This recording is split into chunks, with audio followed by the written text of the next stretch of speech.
Welcome to the christening of the Gerald R. Ford CVN 78. If everyone could please rise as the official party takes its place on the platform.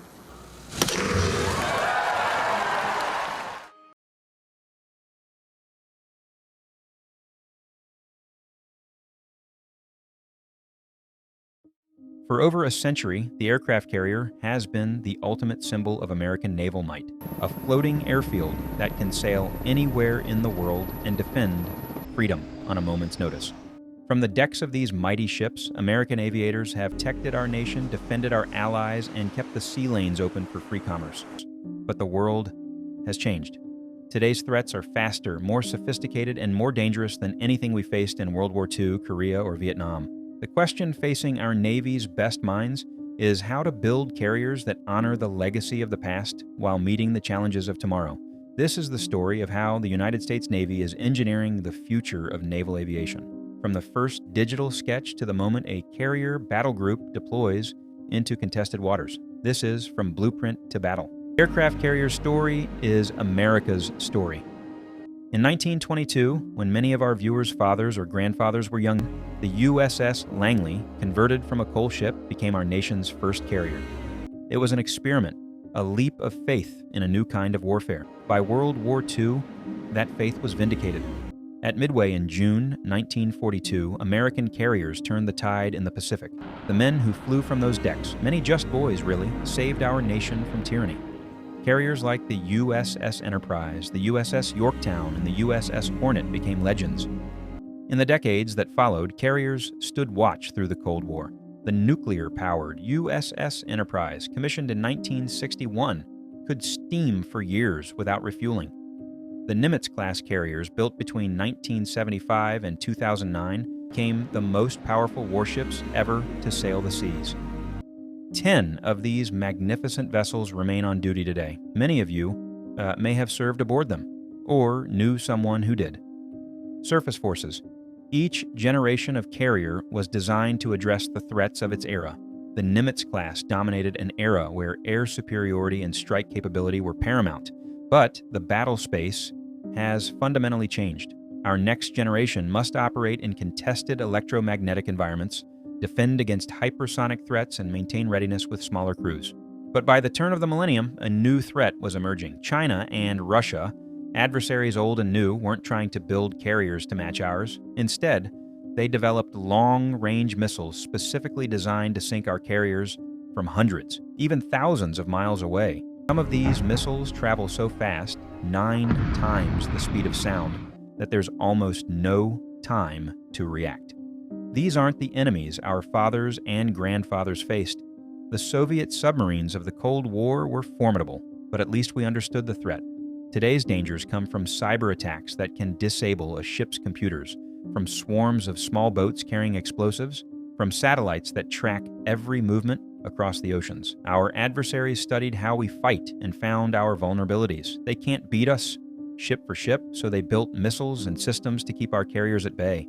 The military calls it anti-access/area denial. What it means is they're trying to keep us from being able to go where we need to go when we need to go there. The Navy's answer came in 2007. They awarded a contract to build a new class of carrier, the Gerald R. Ford class, named for our 38th president, a Navy veteran himself who served on the light carrier USS Monterey during World War II.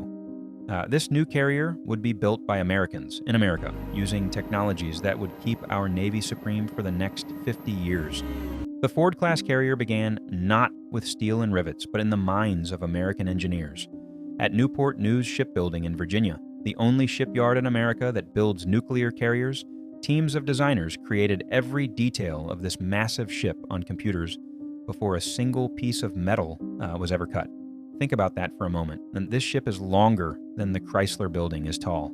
It weighs as much as 400 Statue of Liberties. It has over 4 acres of flight deck. And every pipe, every wire, every compartment was planned digitally first. We had hundreds of designers and engineers, American workers using American technology, working together to design this ship. When you're building something this massive, this complex, you can't afford mistakes. So we built it virtually first, found all the problems on the computer, and fixed them before we ever started welding steel. My father worked in this shipyard. My grandfather worked here. We take pride in building the world's finest warships. The Ford class brings revolutionary changes to how carriers operate. For 70 years, American carriers used steam catapults to launch aircraft, the same basic system your father or grandfather might have seen if he served in the Navy. Steam catapults worked, but they were maintenance nightmares and could only launch at fixed power settings. The new system is called EMALS, the Electromagnetic Aircraft Launch System. Instead of steam, it uses powerful magnets like a giant magnetic train to accelerate aircraft down the flight deck. It's smoother, more precise, and easier to maintain. More importantly, it can launch anything from a small drone to our heaviest fighter jets, all with the perfect amount of power for each aircraft. Imagine trying to throw a baseball and a bowling ball with the same amount of force. That was the problem with steam catapults, one size fits all. EMALS is like having a smart machine that knows exactly how hard to throw based on what you're launching. It's gentler on the aircraft, which means they last longer, and it's more reliable. We're using 21st century technology to replace a system from the 1950s. The new arresting system works the same way. When a pilot lands on a carrier at sea, one of the most difficult tasks in all of aviation, his tailhook catches a wire that stops the aircraft. The old hydraulic systems needed constant maintenance. The new advanced arresting gear uses computer controls and water turbines, more reliable, and it works with everything from our smallest aircraft to our largest. But the most important change is electrical power. The Ford generates nearly 3 times as much electricity as the Nimitz-class carriers. Why does that matter? Because future weapons, lasers, electromagnetic railguns, advanced radar, all need enormous amounts of power. This ship was built for weapons that don't even exist yet. Think of it like the electrical panel in your home, but on a massive scale. The old carriers had separate power systems for everything. One for moving the ship, one for launching planes, one for weapons. The Ford has one big electrical grid, and we can send power wherever it's needed most. If we're launching aircraft, we send more power to the catapults. If we're defending the ship, we can redirect it to our defensive systems and radars. It gives us flexibility we never had before. If you look at the Ford from the side, you'll notice something different right away. The island, that tall structure on the side of the flight deck where the captain and air operations officer control the ship, is smaller and set farther back than on older carriers. This wasn't just about looks. By making the island 30% smaller and moving it back, the designers created more room on the flight deck. That means more space to prepare aircraft, more room to move planes around, and faster operations. The result? This carrier can launch and recover 33% more aircraft per day than a Nimitz-class carrier. When I was flying off Nimitz-class carriers, we could manage about 140 aircraft launches and landings per day during sustained operations. On the Ford, we can do 160 to 270, depending on the mission. In a real fight, that difference could be decisive. More sorties means more targets struck, more threats eliminated, more of our people coming home safe. In 2009, construction officially began at Newport News Shipbuilding in Virginia. This shipyard has been building warships for America since 1886. That's 138 years of American craftsmanship, passed down from generation to generation. Building a carrier is like building a small city. The hull is constructed from hundreds of massive sections, some weighing nearly 1,000 tons, each one built like a piece of a giant puzzle. American welders, pipe fitters, electricians, and craftsmen outfit each section with everything it needs: piping, ventilation, electrical systems, even furniture, before it's lifted into place by one of the largest cranes in the world. The men and women who build these ships take enormous pride in their work.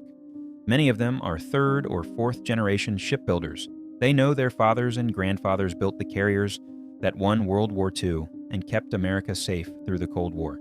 Now, they're building the carriers that will protect their grandchildren. That's a responsibility they don't take lightly. The heart of the ship is its nuclear reactors. Unlike older carriers that needed refueling every 25 years, the Ford's reactors will never need refueling. They'll power this ship for her entire 50-year lifespan. That's American nuclear technology at its finest: safe, reliable, and unmatched anywhere in the world. But building something this advanced doesn't come easy. The Ford encountered delays and problems. The new launch system needed troubleshooting. The weapons elevators that move missiles and bombs from storage to the flight deck had software issues, and costs went up. By 2017, the carrier was 3 years behind schedule and billions of dollars over budget. Congress held hearings. The press criticized the program. Some wondered if all this new technology was worth it. When you're the first of a new class, you're basically building a prototype. We were introducing over 20 major new technologies all at once. Some problems we expected, others surprised us. But here's the thing. We could have built another Nimitz-class carrier. It would have been cheaper and faster, but it would have been obsolete the day it launched. America doesn't stay ahead by doing things the easy way. We stay ahead by taking risks and solving problems. It's a lesson Americans have learned before. The first jet fighters had problems. The first nuclear submarines had setbacks. The first moon rocket had failures. But we fixed them. We made them better. We persevered. That's what Americans do.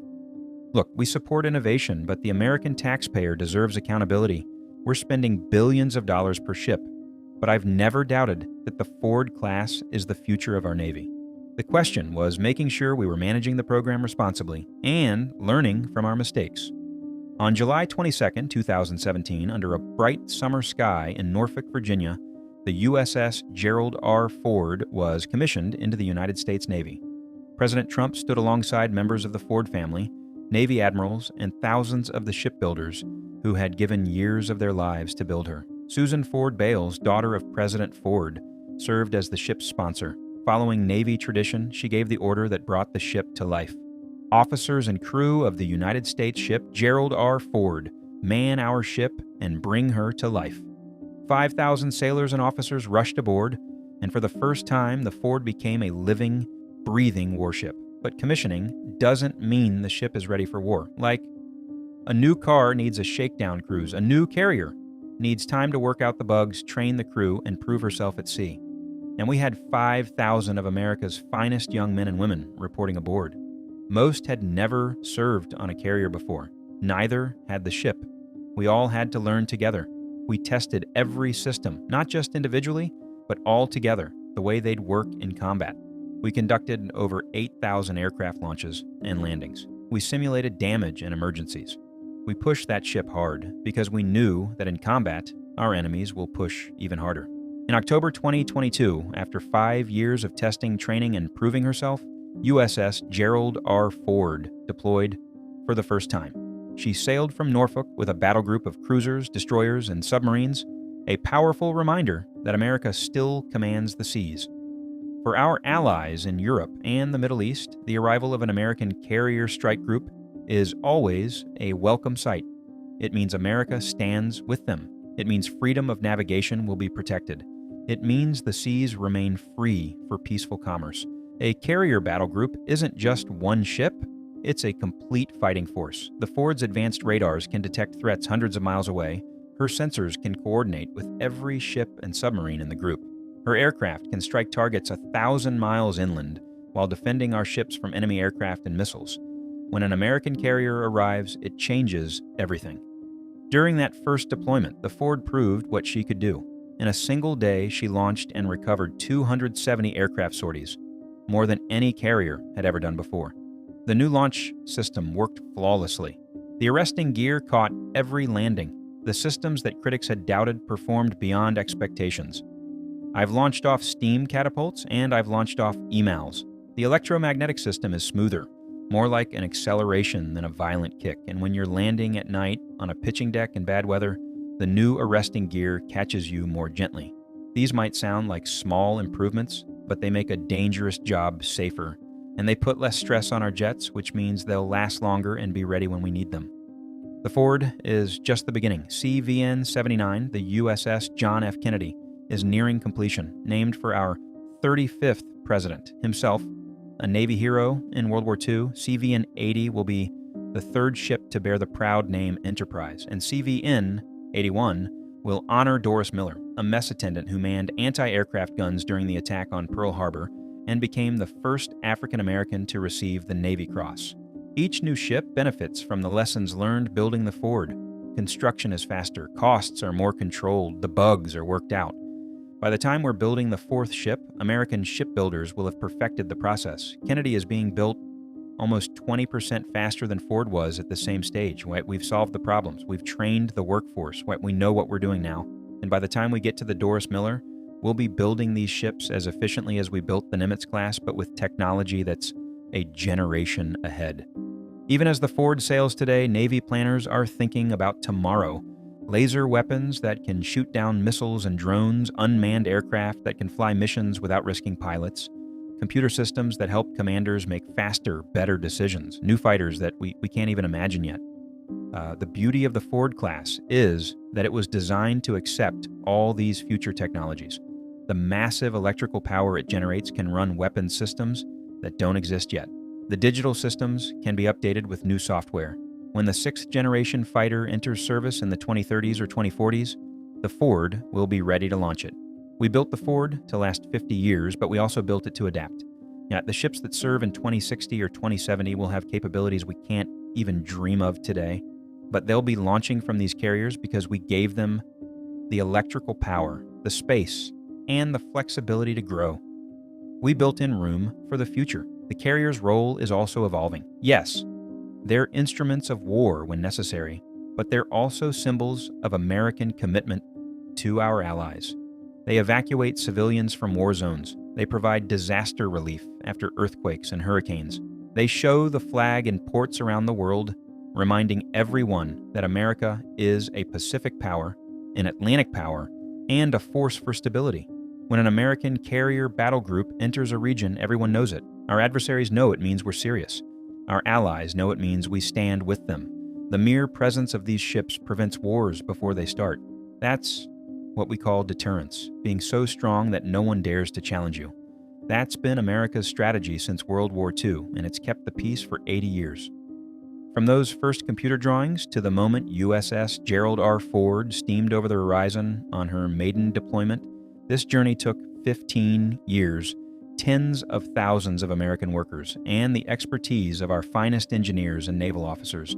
The men and women who built this ship, the welders who joined steel plates with precision, the electricians who strung millions of feet of cable, the engineers who solved problems no one had faced before, they're part of a tradition that stretches back over a century.